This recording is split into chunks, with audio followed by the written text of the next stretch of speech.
사도 바울은 믿음으로 살아가는 영적 예배의 삶을 우리들에게 세 단계로 설명을 하고 있는데, 그 첫 번째 단계가 이 세대를 본받지 말고 오직 마음을 새롭게 함으로 변화를 받아 하나님의 뜻을 분별하여 찾아가는 삶을 살아가라 라고 말씀을 하고 있습니다. 그리고 이러한 삶이 교회 안에서 은사의 문제와 연결이 되어지고, 그리고 사랑을 실천하는 문제와 연결이 되어진다고 우리에게 말씀을 하고 있습니다. 먼저 은사와 관련해서 사도 바울이 외치고 있는, 특별히 강조하고 있는 메시지는 은사의 역할을 강조하기보다 은사의 목적을 강조하고 있음을 우리는 늘 기억해야 합니다. 그리고 그 은사의 목적은 교회를 한 몸의 신학 안에서 하나의 교회로, 하나님을 향하여 나아가는 교회로 만드는 것이 은사의 목적이라고 하는 것을 우리에게 강조하고 있습니다. 이렇게 한 몸 안에서 하나님의 은사가 실현되어질 때에 교회는 성장해 가고, 그리고 사랑을 실천하게 되어질 것입니다. 그리고 지난 시간에 우리들은 사랑의 첫 번째 개념에 대해서 생각을 해 보았는데, 로마서 12장 9절에 말씀하고 있는 것처럼 사도 바울이 정의하고 있는 사랑의 첫 번째 개념은 사랑에는 거짓이 없나니 악을 미워하고 선에 속하라 라고 말씀을 하고 있습니다.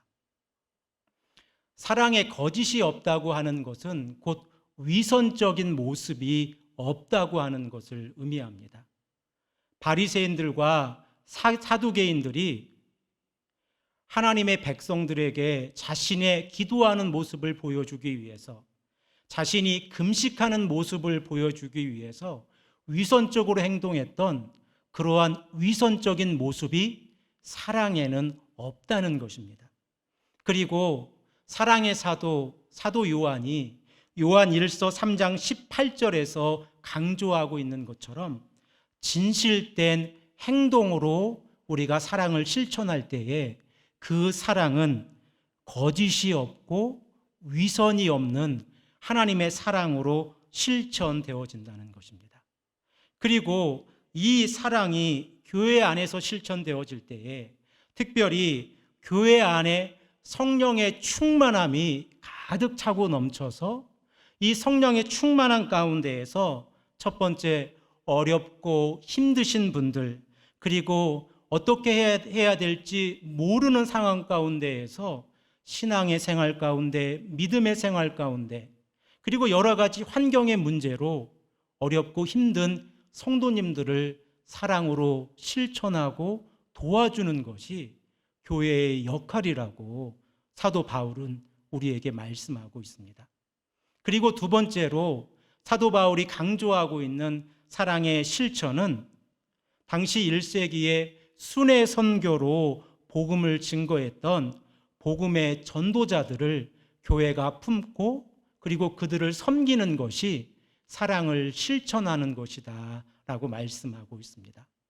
오늘날로 비유해서 설명을 해보면, 복음을 전하기 위해서 전 세계 각지에 흩어져서 복음을 증거하는 선교사님들이 안식년이나 또는 선교 보고를 위해서 각 교회를 방문하셨을 때에 그분들을 지극정성으로 대접해드리고, 그리고 그분들의 위로와 복음을 증거하기 위한 그 노력과 수고를 하나님 앞에서 칭찬해드리는 것이 교회의 역할이라고 사도 바울은 우리에게 말씀을 하고 있습니다.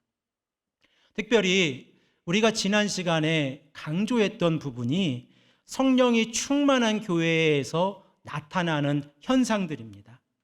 로마서 12장 12절의 말씀에서 우리가 알 수 있듯이 성령이 충만한 교회 가운데에서는 소망 가운데에서 즐거움이 있고, 그리고 환난 중에 인내와 기도의 모습을 가지고 있다고 하는 것을 우리는 늘 기억해야 합니다.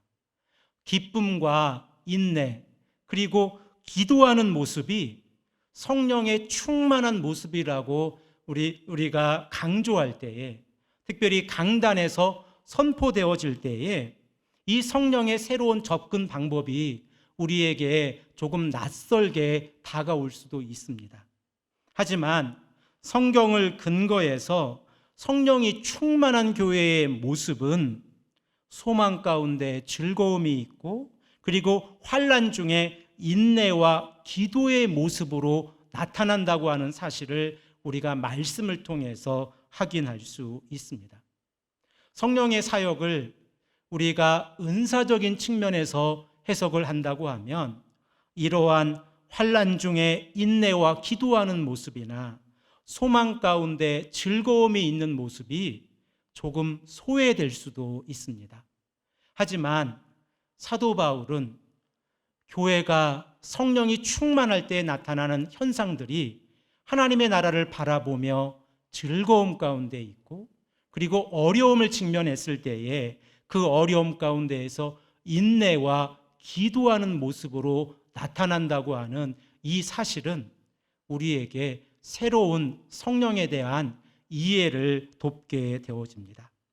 그러므로 우리의 교회 모습 가운데에서 기쁨과 인내와 기도의 모습이 있다고 하면 우리의 교회는 성령이 충만한 교회이고, 그리고 또한 우리 교회를 통해서 이 성령의 충만함을 통해서 복음이 증거되어진다고 하는 사실 또한 우리는 깨닫게 되어집니다. 사도 바울은 본문 12장 14절 말씀을 통해서 이제 사랑에 관한 두 번째 정의를 우리에게 내리고 있습니다. 우리 다 함께 12장 14절 말씀을 다시 한번 합독하도록 하겠습니다. 함께 읽겠습니다. 너희를 박해하는 자를 축복하라. 축복하고 저주하지 말라. 아멘. 사도 바울은 로마서 12장 14절의 말씀을 하고 난 이후에 이 너희를 박해하는 자를 축복하고 저주하지 말라라고 하는 이 정의를 교회 안에 어떻게 실현되어질지, 그리고 교회 밖에서 어떻게 실현되어질지 우리에게 말씀을 하고 있는데, 첫 번째 본문 15절에서 16절의 말씀을 통해서는 이 사랑에 관한 두 번째 정의가 교회 안에서 어떻게 적용이 되어져야 되는지를 우리에게 말씀하고 있습니다. 그리고 17절에서 18절의 말씀을 통해서는 사랑에 관한 두 번째 정의가 교회 밖에서는 어떻게 정의가 되어져야 하고 실천되어져야 하는지를 우리에게 말씀하고 있는데, 우리는 오늘 이 말씀을 통해서 먼저 사도 바울이 강조하고 있는 사랑의 두 번째 정의를 생각해 보고, 그리고 이 정의가 교회 안과 교회 밖에서 어떻게 적용이 되어지는지를 생각을 해 보고자 합니다. 먼저 사도 바울이 본문 14절에서 말씀하고 있는 사랑의 두 번째 정의를 생각해 보고자 합니다. 사도 바울은 본문 14절에서 사랑이라고 하는 단어를 사용하고 있지 않습니다. 그럼에도 불구하고 이 14절의 말씀을 우리가 읽게 되어지면 사랑이 어떻게 정의되어질 수 있는지를 우리가 깨닫게 되어집니다. 사실 우리가 본문 14절 말씀을 읽고 암송했을 때에 우리들이 마음속에 가지고 있는 영적인 부담감이 있지 않습니까? 여러분들은 본문 14절의 말씀을 읽고 난 다음에 영적인 부담감을 전혀 느끼지 못하셨습니까? 아니면 영적인 부담감으로 많이 이 말씀이 나의 삶 가운데에서 어떻게 적용이 되어야 될지 고민하고 계십니까? 그러면 만일 우리의 모습이 후자라고 하면 오늘의 말씀을 통해서 이 영적인 부담감이 영적인 실천감으로 바뀌기를 간절히 소망합니다. 사실 우리의 삶들을 되돌아보면 우리가 사랑하고 사랑받는다고 하는 것은, 그리고 또한 우리가 정의하고 있는 사랑의 개념은 나를 존중하는 자를 사랑하고 축복하는 사랑입니다. 그러므로 우리에게 있어서 나에게 나쁜 말을 하고 혹 비난의 말을 하거나 시기와 질투하고 있는 자를 사랑하고 축복한다고 하는 것은 우리들의 삶 가운데에서 그렇게 쉽게 실천되어지는 것이 아닙니다. 그러나 성경은 우리에게 이와 반대의 개념으로 사랑을 설명하고 있습니다.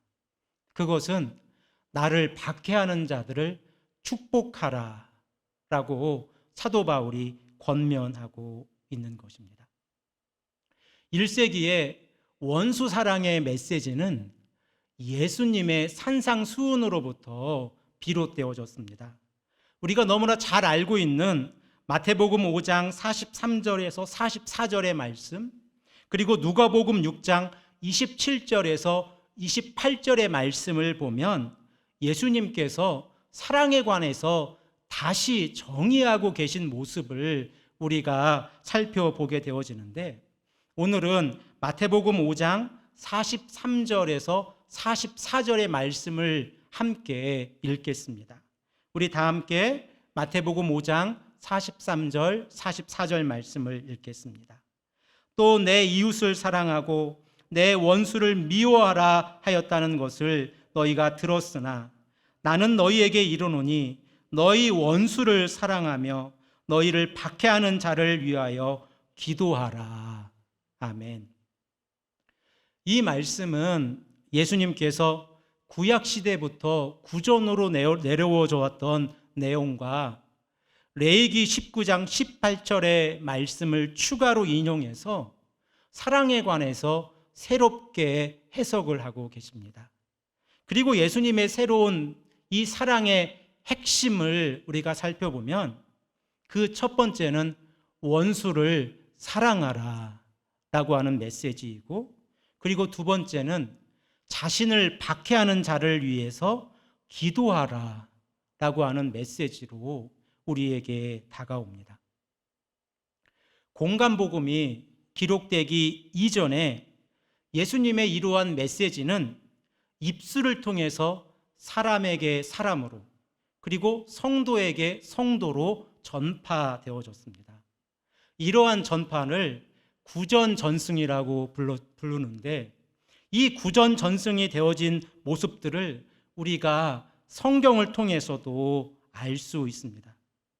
그리고 우리가 이 시간을 통해서 원수 사랑에 대한 예수 그리스도의 메시지가 12 사도들에게 어떻게 적용이 되어서 그들의 편지 가운데에서 나타나고 있는지를 살펴보면, 공간복음이 기록되기 이전에 복음이, 예수 그리스도의 복음이 특별히 원수를 사랑하고 자신을 박해하는 자를 위해서 기도하라고 하는 이 메시지가 1세기의 성도들에게 어떻게 적용이 되어졌는지를 살펴볼 수 있을 것입니다.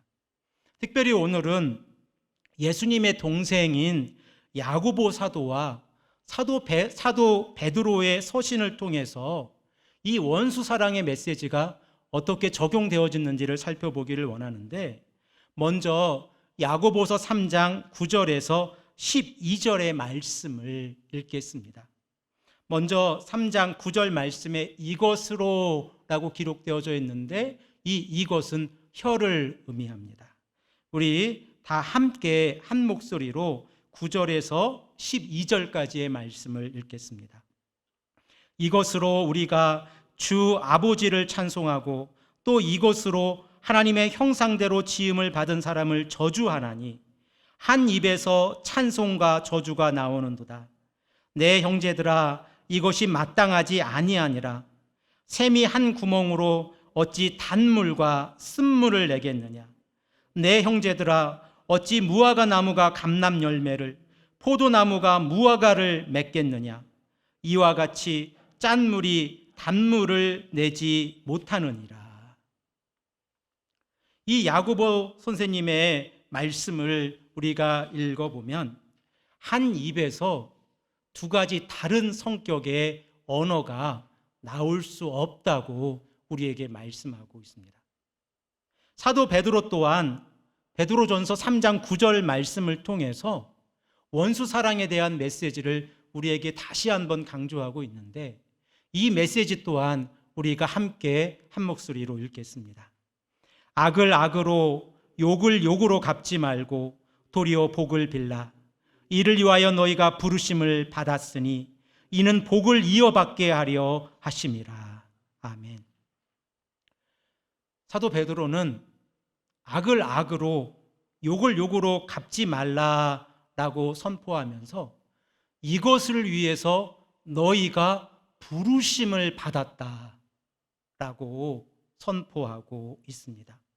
그리고 또한 이는 복을 이어받게 하려 함이라라고 말씀을 하고 있습니다.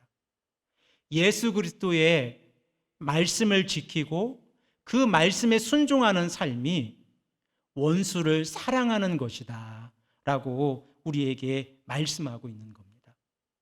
이러한 전승이 사도 바울의 입술에도 전파되어졌습니다.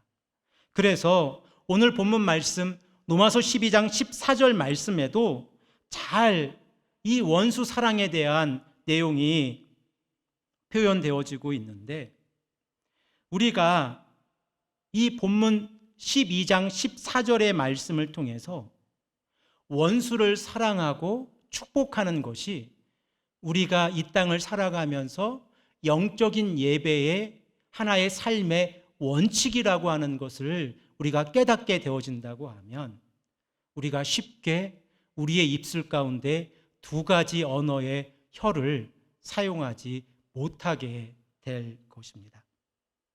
자, 그러면 오늘 본문 말씀을 조금 더 깊이 살펴보기를 원합니다.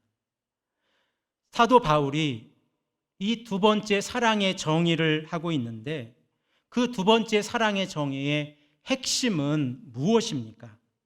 그것은 예수 그리스도의 십자가의 보혈로 구원을 받은 성도가 어떻게 살아가야 하는가에 대한 삶의 태도에 대해서 우리에게 말씀을 하고 있습니다. 복음으로 새롭게 변화를 받아서 새 생명 가운데에서 살아가는 성도들의 입술 가운데에서 축복과 저주가 공존할 수 없다는 원수 사랑의 메시지가 본문 14절의 말씀에서 나타나고 있는 것입니다. 그런데 저를 비롯해서 우리가 하나님의 말씀 앞에서 솔직해지면 우리들은 이 원수 사랑에 대한 이 실천이 너무나도 어렵습니다.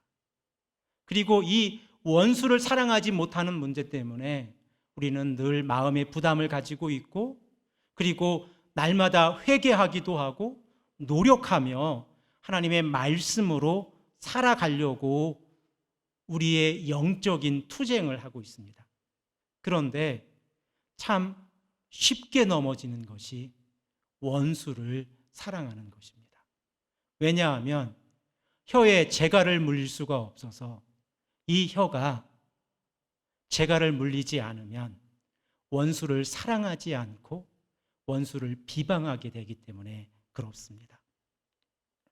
사도 바울 또한 이러한 특징들을 너무나 잘 알고 있었습니다.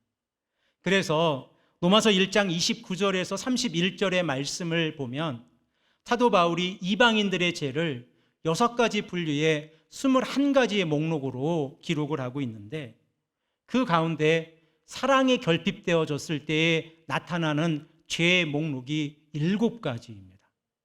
그러니까 21가지의 목록 가운데에서 7가지가 사랑과 연결되어져 있다고 하면, 그리고 이러한 모습들이 우리에게 있다고 하면, 사도 바울은 그러한 자들은 하나님의 나라에 들어갈 수 없다고 우리에게 말씀을 하고 있는데, 이 말씀이 얼마나 두렵고 떨림으로 우리에게 다가옵니까?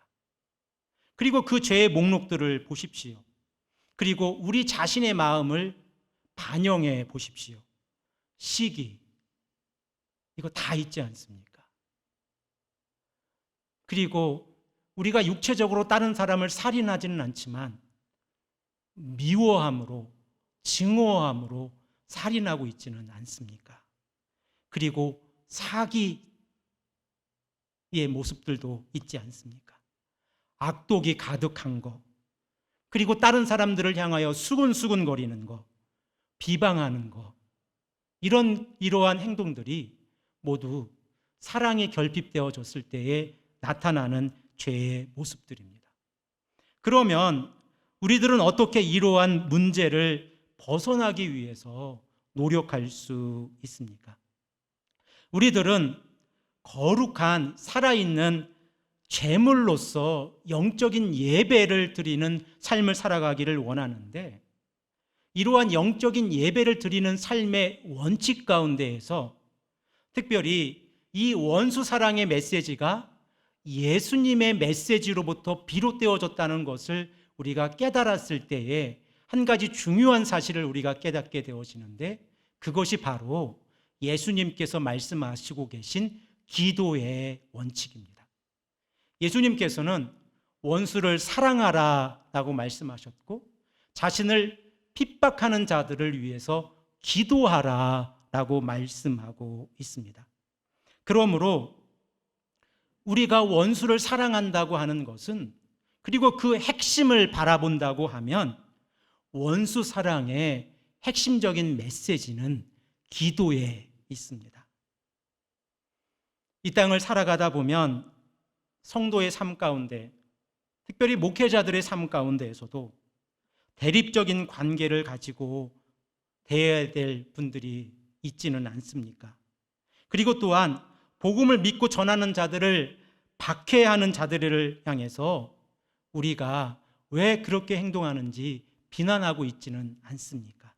그런데 예수님께서는 마태복음 5장 44절의 말씀을 통해서 원수를 사랑하고 그들을 위해서 기도하라라고 말씀을 하고 있습니다. 그리고 로마서 12장 14절 말씀에서 사도 바울은 기도라는 이 단어를 축복하라라고 하는 단어로 바꾸어서 사용을 하고 있습니다. 기도하라, 그리고 축복하라. 누구에게요? 나의 원수들에게. 그들을 위해서 기도하고 그들을 위해서 축복하라라고 말씀을 하고 있습니다.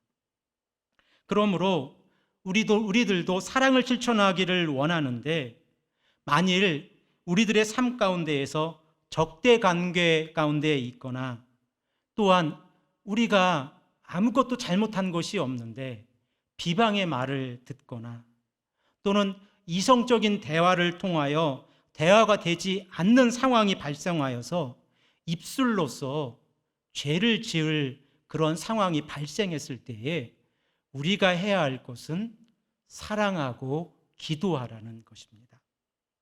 이러한 문제가 발생을 했을 때에 제가 가지고 있는 아주 단순한 방법을 여러분들에게 소개하기를 원하는데, 저의 경우에는 이렇게 적대 관계에 혹시 있거나, 제가 아무런 잘못도 하지 않았는데 저에 대한 비방의 목소리가 들리거나, 그리고 또한 이성적인 판단으로 저의 언어 가운데 표현할 수 없는 상황이 발생하면 제가 하는 행동은 입을 닫고 기도하는 겁니다.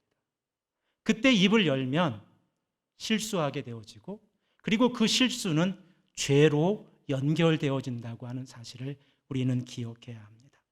그러므로 우리가 원수를 사랑하는 것은, 그리고 우리의 이성적인 판단에서 이 모든 상황을 우리가 컨트롤하지 못하는 상황 가운데에서 우리가 할 수 있는 최선의 방법은 자신의 입술을 닫는 겁니다.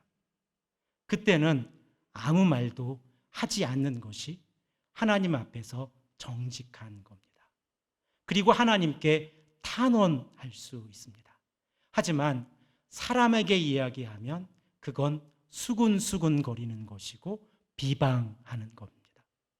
하지만 하나님께 이야기하면 그것은 탄원하는 것이고 기도하는 겁니다.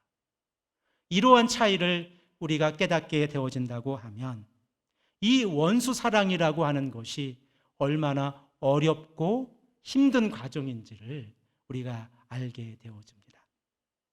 자, 이렇게 로마서 12장 14절의 말씀에서 원수 사랑에 대한 그 메시지가 가지고 있는, 원수를 사랑하고 축복하라고 하는 이 메시지가 가지고 있는 의미를 생각을 해 보았다고 하면, 이제 15절에서 16절의 말씀, 그리고 17절에서 18절의 말씀을 통해서 교회 안에서 원수를 어떻게 사랑해야 되는지, 그리고 교회 밖에서 원수를 어떻게 사랑해야 되는지를 생각해 보기를 원합니다. 우리가 본문 15절에서 18절의 말씀을 읽으면, 목사님, 이 말씀이 어떻게 원수를 사랑하는 메시지와 연결할 수 있습니까? 라고 하는 의문이 들게 되어질 겁니다.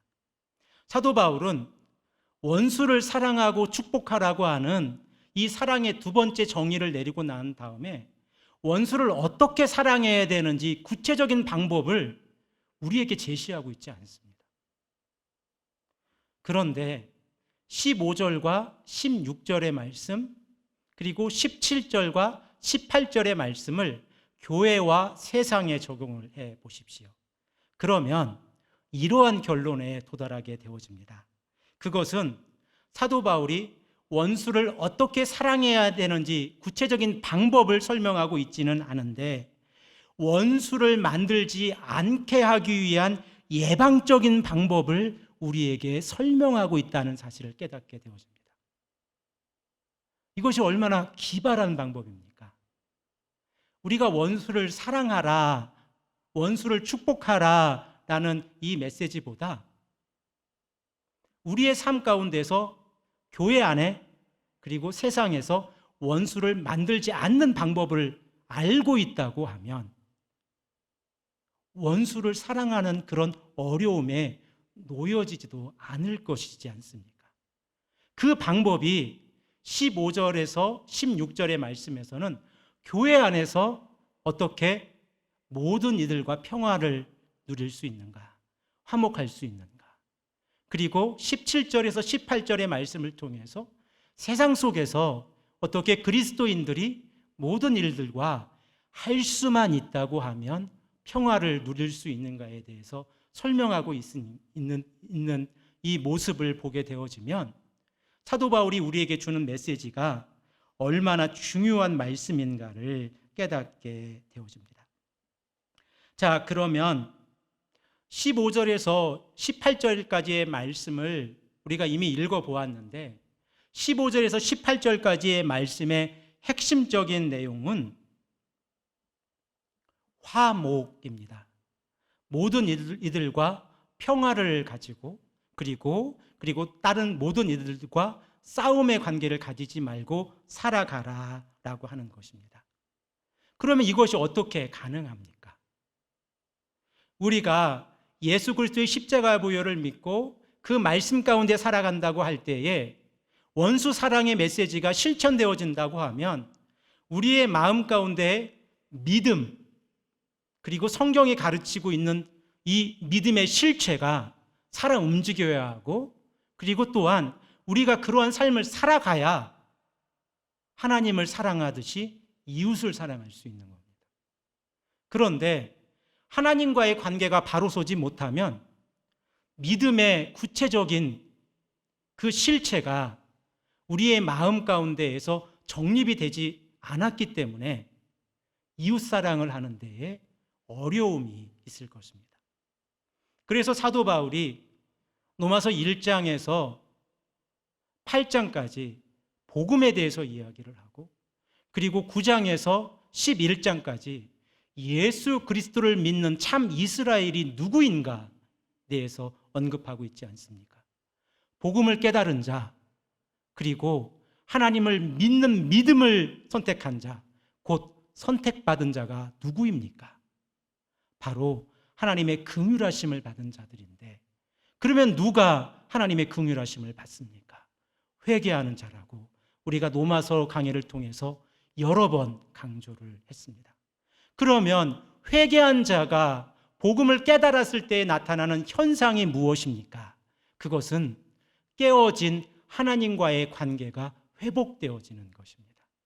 그리고 이렇게 깨어진 하나님과의 관계가 회복되어졌을 때에 이 십자가의 보혈을 통해서 이 부족한 죄인이 하나님께 기도드릴 수 있고 그리고 하나님께 아뢰일 수 있는 단계까지 넘어갔을 때에 우리는 이웃을 사랑할 수 있습니다. 하나님과의 관계 속에서 예수 그리스도의 십자가의 보혈을 통해서 화목하게 되어졌다고 하는 것은 그 하나님과의 관계의 화목을 통해서 나의 마음의 신앙 가운데에서 그리고 이 믿음 가운데에서 이제 교회를 사랑하고 그리고 내가 소속되어져 있는 사회를 사랑하며 나아갈 수 있다는 것입니다. 자, 이러한 개념을 가지고 먼저 15절과 16절의 말씀을 읽어보십시오. 그리고 교회 안에서 모든 성도들과 화목하게 지낸다고 하는 것이 어떠한 답이 있는지를 우리가 찾아보기를 원합니다. 함께 15절, 16절 말씀을 읽겠습니다. 즐거워하는 자들과 함께 즐거워하고 우는 자들과 함께 울라. 서로 마음을 같이하며 높은 데 마음을 두지 말고 도리어 낮은 데 처하며 스스로 지혜 있는 채 하지 말라. 아멘. 사도 바울은 본문 15절 말씀에서 공동체 안에서 즐거움과 슬픔을 누리고 있는 자들, 그리고 즐거움과 슬픔 가운데 속해 있는 자들과 함께하라라고 말씀을 하고 있습니다. 그리고 이것이 교회 공동체가 형제 우애를 가지고 가족 공동체의 모습으로 나아갈 때에 그 공동체 안에 나타나는 현상입니다. 그러면 어떻게 교회 공동체 안에서 이렇게 가족 공동체처럼 즐거워하는 자들과 함께 즐거워하고 그리고 슬퍼하는 자들과 함께 슬퍼할 수 있는가라고 하는 이 정답을 우리가 찾는다고 하면 교회 안에서 모든 사람들과 평화를 누릴 수 있지 않겠습니까? 그 말씀이 이제 16절에 기록이 되어져 있는데 16절 말씀을 보면 서로 마음을 같이하며 높은 데 마음을 두지 말고 도리어 낮은 데 처하여 스스로 지혜 있는 채 하지 말라라고 말씀하고 있습니다. 이 16절의 말씀을 아주 짧게 정의를 하면 교회 공동체 안에 교만을 제거하라 라는 겁니다. 교회 공동체 안에 교만을 제거하면 그 교만이 제거되어졌을 때에 교회 공동체는 즐거워하는 자들과 함께 즐거워하고 슬퍼하는 자들과 함께 슬퍼할 수 있다는 것입니다.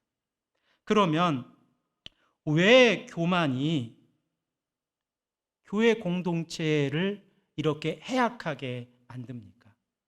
왜 교만의 모습이 있으면 즐거워하는 자들과 함께 즐거워할 수 없고 슬퍼하는 자들과 함께 슬퍼할 수 없습니까? 우리 한국말에 이신점심이라고 하는 말이 있지 않습니까? 서로 마음이 통해야 자신의 속마음도 내어놓고 그리고 서로의 마음도 들어주지 않습니까? 그런데 자신을 높이는 사람 앞에서 여러분들의 속마음을 내어놓고 싶으십니까? 이렇게 자신을 높이는 사람 앞에서 자신의 속마음을 내어놓으면 어떠한 결과가 나오는지를 우리는 세상살이를 통해서 알고 있습니다. 그래서 자신을 높이는 사람 앞에서는 자신의 속마음을 열지 않습니다. 그러므로 우리가 교회 공동체 안에서 교만을 제거한다고 하는 것은 한 마음으로 가는 것입니다.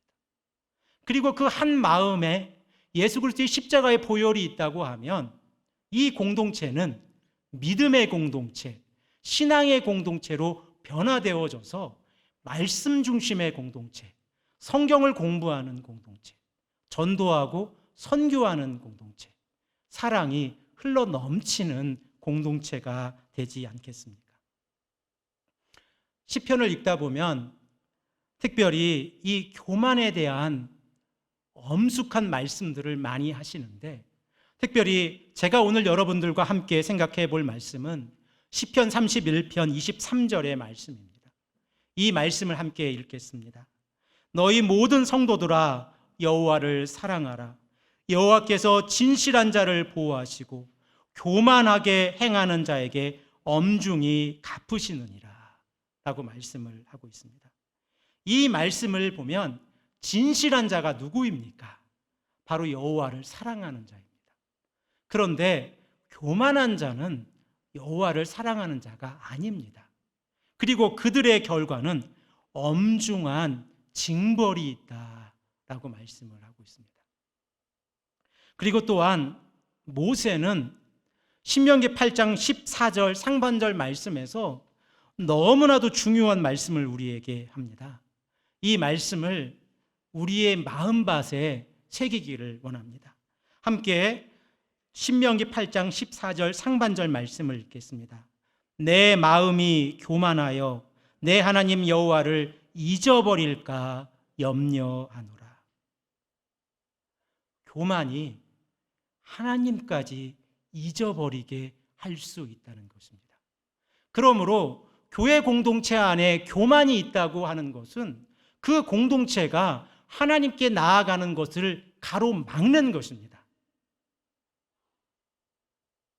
즐거워하는 자와 함께 즐거워하고 슬퍼하는 자와 함께 슬퍼하는 것, 이것은 교만을 제거하는 겁니다.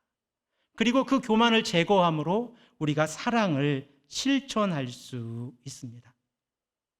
그래서 본문 16절 말씀을 보면 교만하여서 스스로 지혜 있는 것처럼 행동하지 말라. 겸손해라. 정직해라. 특별히 교회 공동체 안에서는 겸손해라. 정직해라.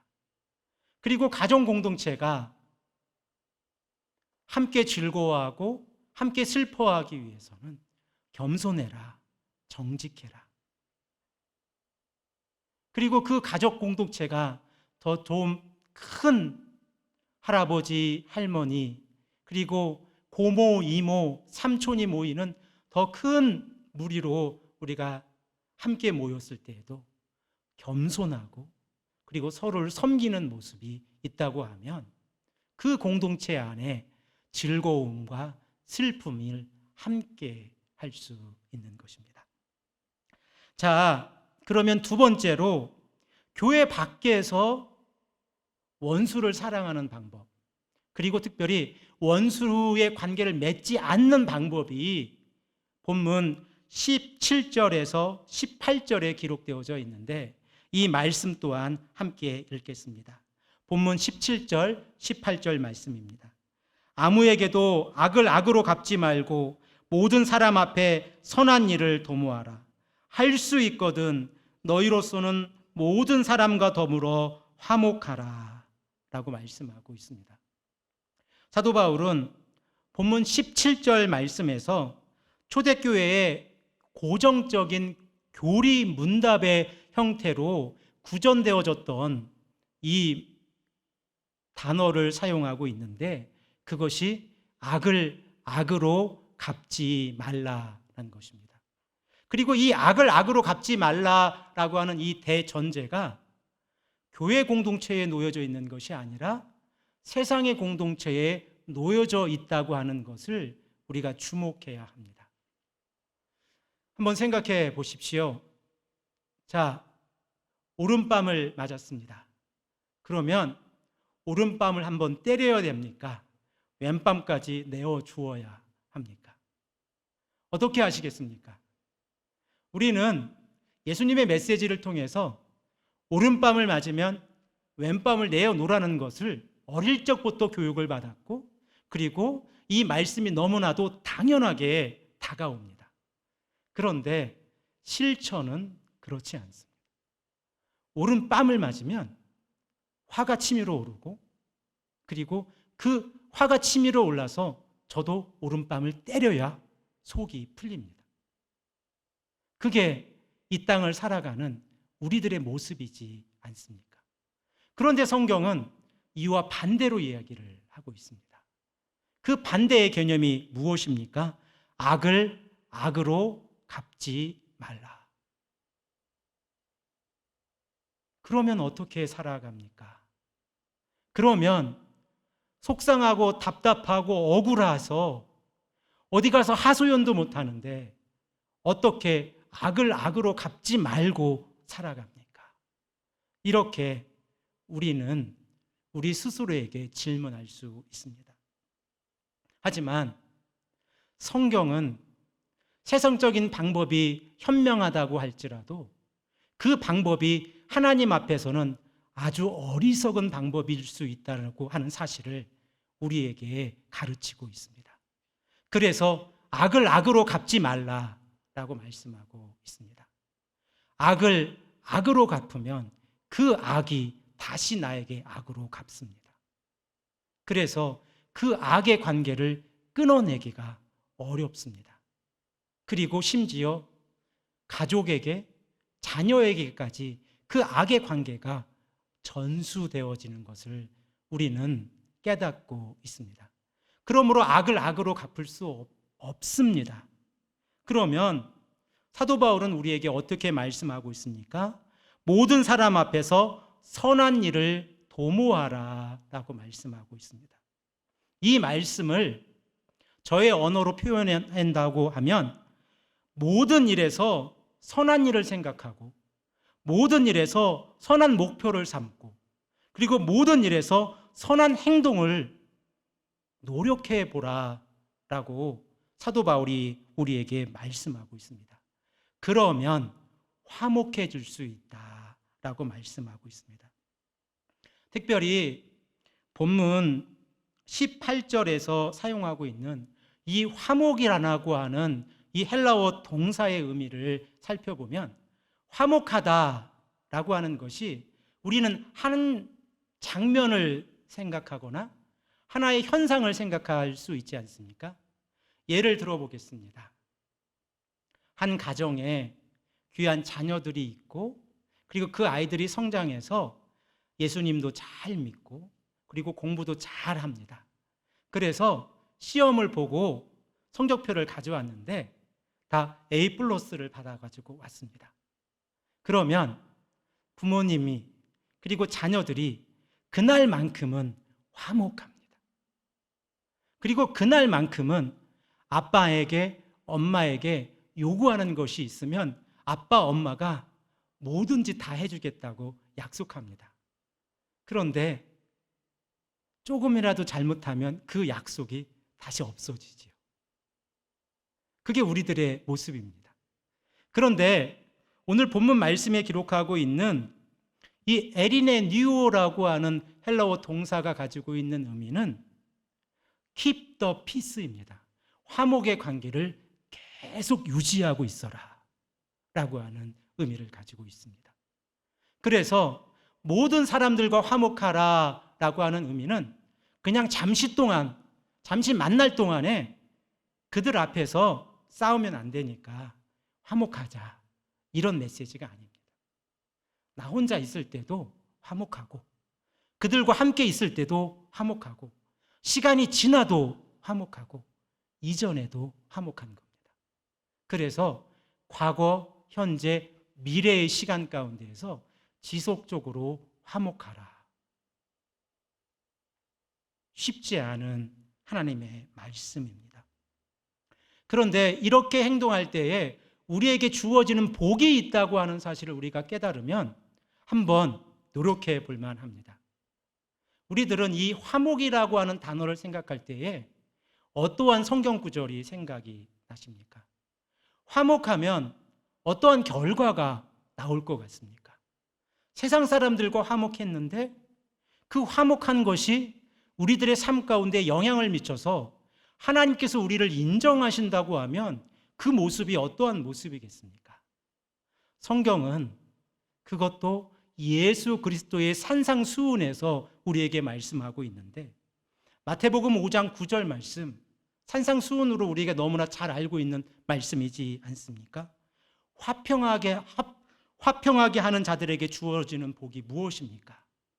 하나님의 아들이라 일컬음을 받으리라. 서로 화목하면 하나님의 아들이라 일컬음을 받는다는 것입니다. 우리가 로마서를 읽었지 않습니까?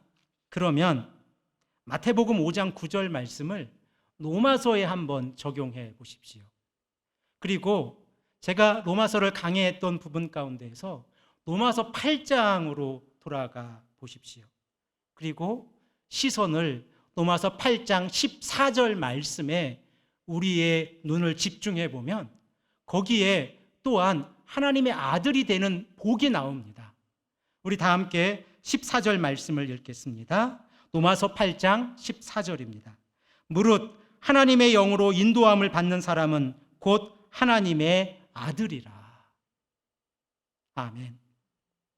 사도 바울은 하나님의 아들이라 일컬음을 받는 것을 성령의 인도함을 받는 것이라 라고 말씀하고 있고, 그리고 예수님께서는 하나님의 아들이라 일컬음을 받는 것을 모든 사람들과 화목하는 것이다 라고 말씀하고 있습니다.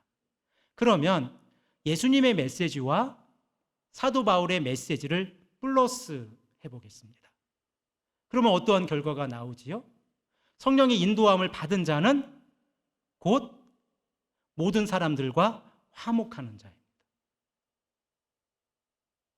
그래서 우리가 성령의 인도하심을 받고 살아간다고 하면 모든 사람들과 화목하는 겁니다.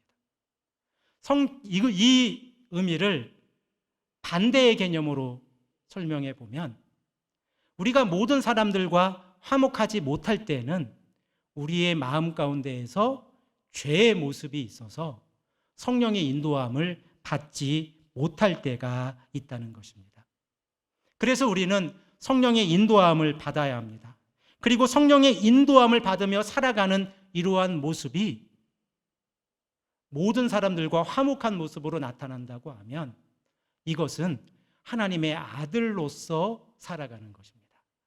하나님의 나라를 상속받은 하나님의 아들들이 이 땅에서 그리스도인으로 살아가는 자들, 곧 그들이 성령의 인도함을 받는 자들이고 모든 자들과 화목하고 있는 것입니다. 그래서 오늘 본문 말씀 가운데에서 특별히 모든 사람들과 화목하라 라고 하는 그 메시지 옆에 이렇게 한번 기록을 해 보십시오. 마태복음 5장 9절 말씀, 그리고 로마서 8장 14절 말씀, 곧 모든 사람들과 화목하다고 하는 것은 내가 성령의 사람이다 라고 하는 증거입니다.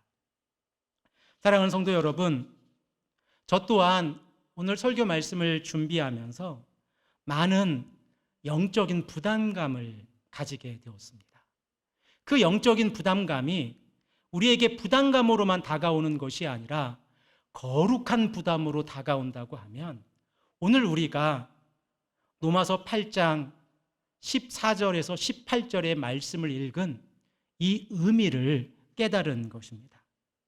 그러면 이 영적인 부담감을 통하여 우리가 하나님께 한 걸음 더 나아갈 수 있다고 하면 원수를 사랑하는 것은 원수를 만들어 놓고 사랑하는 것이 아니라 원수를 만들지 않는 것이라고 하는 이 사도 바울의 메시지를 깨달았다고 하면 우리는 겸손할 수밖에 없고, 그리고 또한 우리들은 모든 이들과 화목하는 성령의 인도하심을 받은 하나님의 백성으로 살아갈 수밖에 없습니다.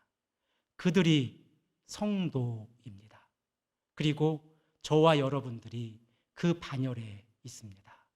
그러므로 우리가 함께 신앙생활하고 함께 손잡고 하나님의 나라를 향해 나아가는 것은 바로 이 교회 안에서 실천되어지고 우리 가정 안에서 실천되어지며 우리가 소속되어져 있는 직장과 일터, 그리고 우리의 지인들과의 만남 속에서 실천되어집니다.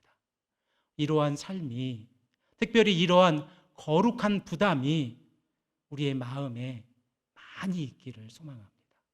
그리고 그 부담감이 다가올 때에 내가 성령의 사람이구나 라고 하는 하나님의 위로하심이 가득 차고 넘치시기를 간절히 축복합니다. 함께 기도하겠습니다.